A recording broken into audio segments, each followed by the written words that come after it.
Dredging the Great Barrier Reef. How is it affecting us? The Great Barrier Reef is at rapid risk of industrialisation. The Australian government is allowing the Great Barrier Reef Marine Park to be dredged from Rockhampton to Cairns to build 4 megaports. This will serve 7,000 ships per year. Since 2010, over 10 million tonnes of sand, clay and rock has been dug up. This in turn is ruining the coral which the reef is so well known for.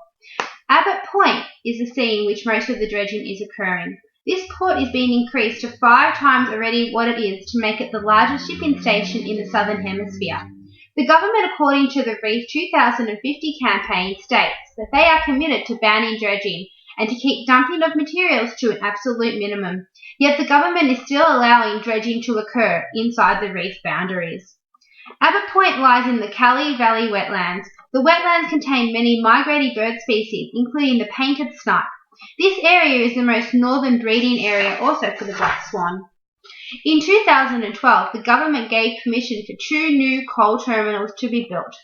This in turn, according to the Fight for the Reef group, dumped 3 million cubic metres of seabed into the Great Barrier Reef, which risks the dugong protection areas and of course the dugongs who live in this area.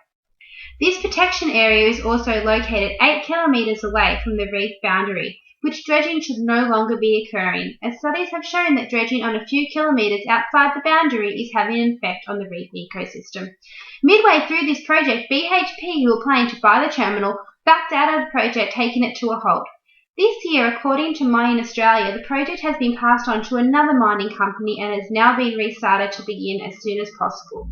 This year, it was announced that the government was pledging $200,000 to a marine debris initiative to keep the turtles and dugongs who were affected by the dumping of materials to remain in their home environment.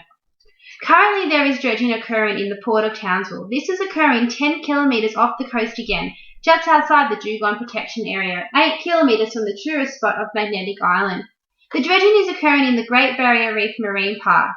As discussed in a local newspaper, the Townsville Bulletin, the Port of Townsville could be seen as a lose-lose situation, as we cannot expect the shipping and mining industry in Australia to keep going without causing some damage to the reef.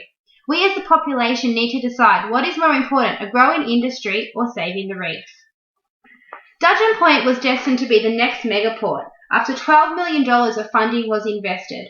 According to Mining Australia, the project was cancelled as the company did not complete the environmental paperwork in time. The cancellation of the project saved a protected and endangered animal known as the flatback turtle, as this was the area for their breeding grounds. So what will happen if we do not act?